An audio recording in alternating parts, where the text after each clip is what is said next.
আর ব্রেকের পর যে খবর দেখাবো আপনাদের, বেশ কয়েকদিন কেটে গেছে, এখনো বাগে আসছে না বাঘিনী। লেজে খেলাচ্ছে জিনাত। ফের অবস্থান বদল বাঘিনীর। বাঘ ধরতে আনা হলো নতুন খাঁচা। ছাগল মোষের টোপও দেওয়া হয়েছে। বন দপ্তরের টোপ কি গিলবে জিনাত?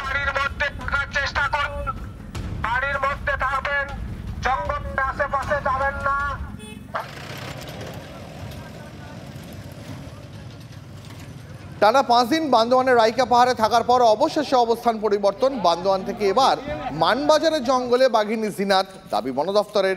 শুক্রবার ভোরে বাঘিনী রাইকা পাহাড় থেকে নেমে সোজা চলে যায় মানবাজার 2 নম্বর ব্লকের ডাঙ্গরডি বিট অফিস সংলগ্ন জঙ্গলে।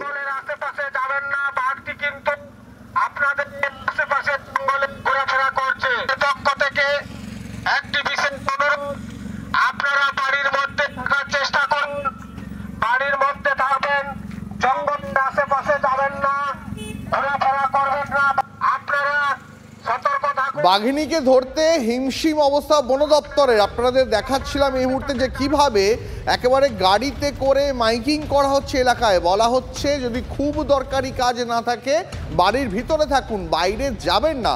আর এবার যে ছবি আপনাদের এইমাত্র দেখালাম, নতুন করে বাঘিনী জিনাতের জন্য মোষ তার টোপ নিয়ে আসা হচ্ছে, অর্থাৎ তার নতুন খাবার আনা হচ্ছে, নতুন খাঁচা পাতা হচ্ছে। কিন্তু এই সব করেও বাঘিনীর দেখা মিলল না। চূড়ান্ত ব্যস্ততা শুরু হয়েছে এই পুইসাগড়া জঙ্গল এলাকায়। নিয়ে আসা হয়েছে খাঁচা, পাশাপাশি খাবারের জন্য মোষের বাচ্চা এবং ছাগলও নিয়ে আসা হয়েছে।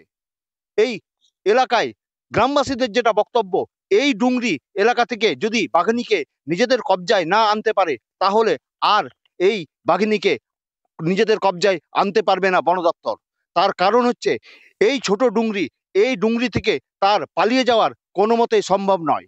ফলত নেট দিয়ে আটকে বন দপ্তরের কর্মীরা তাকে নিজেদের কবজায় আনার চেষ্টা করছে।